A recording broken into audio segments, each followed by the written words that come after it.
Court तय करती है किसको सजा दिया जाए।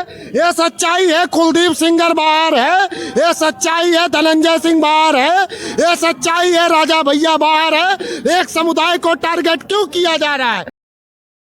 नमस्कार, मैं धर्मेंद्र कुमार, आप देख रहे हैं रनाट न्यूज। अभी हम मौजूद बिहार की राजधानी पटना में हैं। जिस तरह से हमारे देश की प्रधानमंत्री नरेंद्र मोदी जी सबका साथ सबका विकास के नारा दे रहे हैं, तो क्या हुआ सबका साथ सबका विकास हुआ? काम सब जनता का हो रहा है कि नहीं हो रहा है? अभी हमारे साथ कुछ लोग जुड़ रहे हैं, इनसे बातचीत करते हैं। क्या नाम है? नमस्कार, मेरा नाम कुलदीप यादव है। कहाँ से आए हैं? मैं उत्तर प्रदेश की धरती जौनपुर से आया हूँ। और पहले तो मैं पटना वासियों को और बिहार की जनता को तहे दिल से नमन करता हूं। अब आपका जो प्रश्न है कि प्रधानमंत्री मोदी जी जो वादा जनता के बीच में किए थे, जनता क्या सोचती है? असल में अगर आप पूछे तो जनता बहुत परेशान है। प्रधानमंत्री मोदी जी 2014 में एक वादा किए थे, 2 करोड़ नौकरी देने का वादा किए थे। आप बताइए पत्रकार महोदय, कितने लोगों को नौकरी प्रधानमंत्री प्राइम मिनिस्टर जी दिए? प्रधानमंत्री प्राइम मिनिस्टर जी का एक और वादा था, किसान की आय दुगनी कर दूंगा। क्या किसानों की आय दुगनी हुई? किसानों की 750 हत्या करवाने का काम भारतीय जनता पार्टी ने किया है। आप भूल गए जब उनके ऊपर बर्फ के पानी छिड़के जा रहे थे, जब उनके रास्तों में किलियां गाड़े जा रहे थे, जब आंसू गोले उनके ऊपर फेंके जा रहे थे।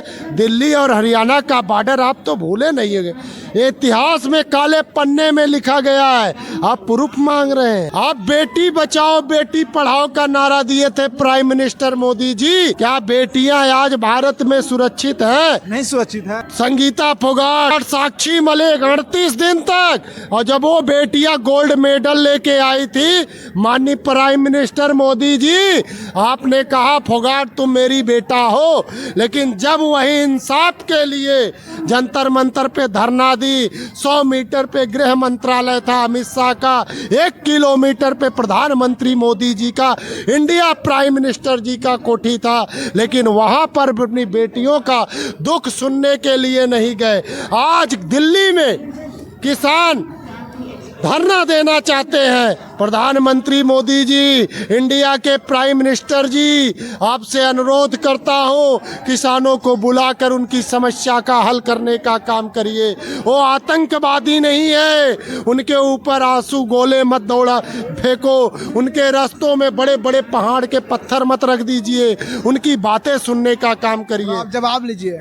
बेटियां सुरक्षित नहीं है और नौकरी का जो वादा किए तो नौकरी नहीं मिला, क्या ये सही बात है? देखिए, नौकरी का जहाँ तक सवाल है, देखिए जहाँ तक भारत की बात है, भारत की आबादी 140 करोड़ है, तो हर 140 करोड़ को नौकरी देना संभव नहीं है। क्योंकि नौकरी, देखिए सरकारी नौकरी किसी भी देश की आबादी के मैक्सिमम 10% को दी जा सकती है। तो बाकियों के लिए क्या व्यवस्था की जाए? बाकियों के तो उसके लिए मुद्रा लोन के तहत लोन दिया जा रहा है। लगभग 40 करोड़ लोगों को मुद्रा लोन के तहत लोन मिल चुका है। और प्लस जगह जगह जवाब था नौकरी का। क्या नौकरी जो वादा किए थे कि हर साल 2 करोड़ नौकरी, क्या वो नौकरी मिला?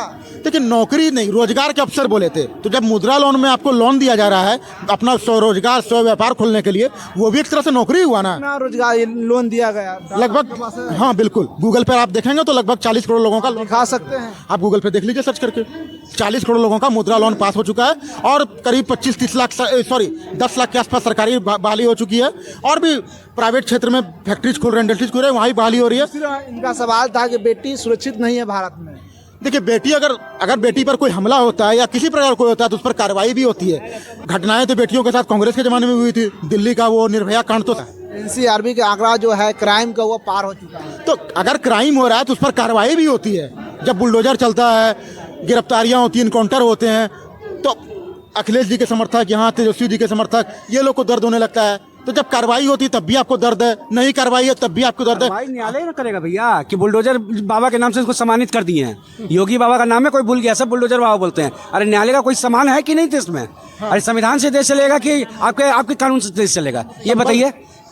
संबल का सर्वे भी न्यायालय के आदेश से ही करने के लिए गया था। सुन के हाँ, एक पक्ष का सुनकर न्यायालय के आदेश से ही गया था। क्यों हमला हुआ वहाँ पे सर्वे वालों को देखकर क्यों हमला हुआ वहाँ पे? न्यायालय का लाखों करोड़ों, सुन लीजिए, लाखों करोड़ों केस पेंडिंग पड़ा हुआ है। अच्छा। ठीक है, लेकिन एक समुदाय को सुन के 24 घंटा के अंदर में 19 तारीख को याचिका दिया गया और 19 तारीख को एक ही समुदाय का सुन के सर्च वारंट निकाल दिया गया। सर्च कीजिए आप, एक समुदाय को लाखों बलात्कार का मामला, हत्या का मामला, लूट का मामला पेंडिंग पड़ा हुआ, उसमें कुछ अरसों बरसों लग जाता है। लेकिन एक समुदाय को तुरंत सुन के दूसरे समुदाय को सुनने नहीं दिया, दूसरे समुदाय को सुनने नहीं दिया। ये कौन सा न्यायालय है भैया?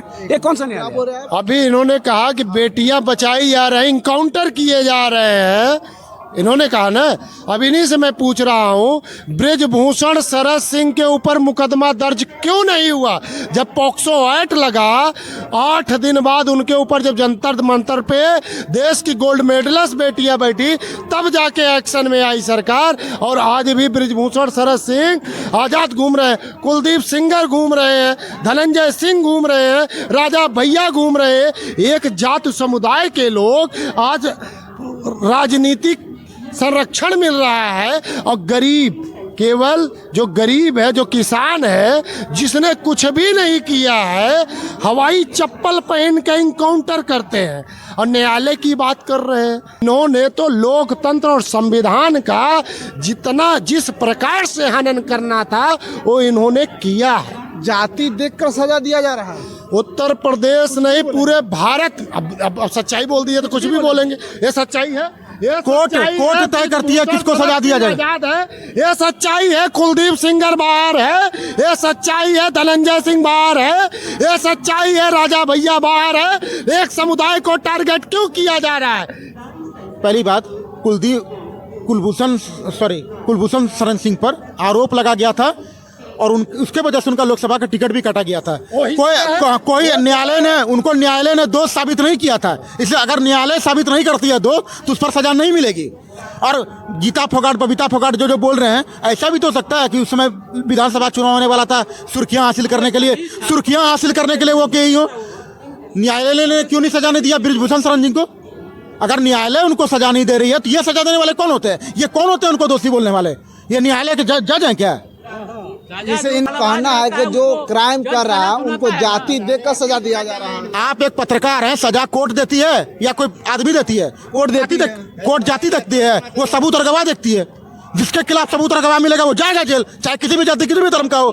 किस कोर्ट ने माननीय मुख्यमंत्री योगी जी को यह अथॉरिटी दिया कि आप बुलडोजर चला देंगे? किस संविधान ने आदेश किया है कि आप बुलडोजर चला देंगे? कितनी बार सुप्रीम कोर्ट ने उत्तर प्रदेश सरकार को फटकारने का काम किया है, लेकिन बुलडोजर है कि रुकता नहीं। ये तानाशाही है, ये लोकतंत्र नहीं है, ये तानाशाही है। और तानाशाही से देश नहीं चलेगा, देश चलेगा तो लोकतंत्र से चलेगा। अगर न्याय करना है तो लोकतंत्र से करिए, आप न्यायालय के माध्यम से करिए। न्यायालय में कोई जा रहा है न्याय के लिए, उसके ऊपर आप गोलियां मरवा रहे हैं। अतीक को गोली मारा गया, मुख्तार को गोली मारा गया। और सुनिए, क्या नाम था वो पंडित जी का, एक उनको विकास दुबे को पुलिस संरक्षण में मारा गया। ये कहाँ का न्याय है? पहली बात का न्याय है।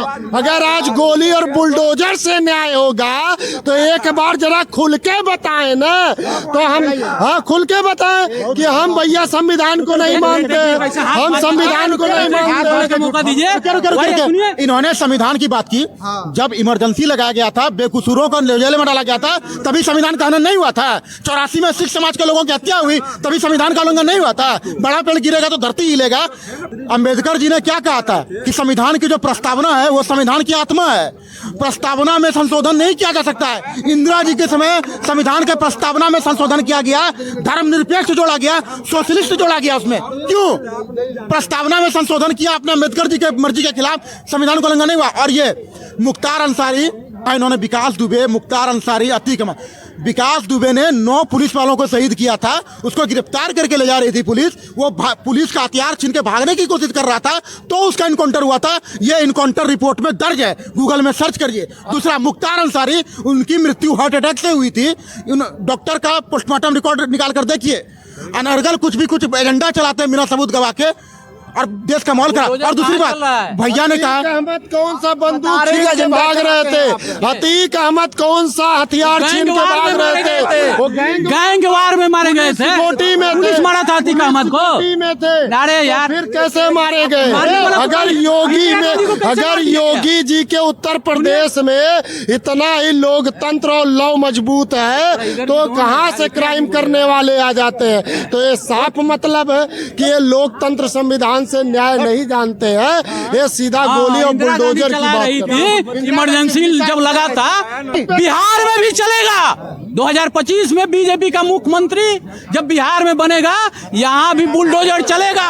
पता कैसे चलेगा? पता कैसे चलेगा कि कौन गुनहगार है? नीतीश कुमार थक गए बीजेपी के मुख्यमंत्री को। मेरा सवाल यह है कि पता कैसे चलेगा कि कौन गलत किया है? कोर्ट तय करेगी। गजब बात है, कानून है ना, कोर्ट में तय करेगा। कोर्ट। हाँ यार, तो आप कहें कि चलेगा, गजब बात। कोर्ट में तय तो करेगा। बेगुनाह के घर जो गुनाहगार है उस पर, तो गुनाहगार कौन साबित करेगा? कोर्ट। ये योगी जी को कोर्ट योगी- सजा दिया था। हाँ यार, ऐसे ही चल रहा कैसे है। चला रही थी? तब ऐसे ही चल रहा है, ऐसे ही चल रहा है। विकास दुबे ने 9 पुलिस वालों को शहीद किया, कौन से कोर्ट का परमिशन से किया था? सही बात है। अभी संभल में पुलिस वालों ने जिस प्रकार से नरसंहार किया कि संविधान अरे वो पुलिस की गोली से नहीं, वहाँ के किसी अपराधी की गोली से मारा गया। संविधान आप राइट यहाँ देता खड़ा है। है, आपको पत्थर से मार के कपार फाड़ दिया जाए, आप पुलिस हैं, गोली नहीं चलेगा?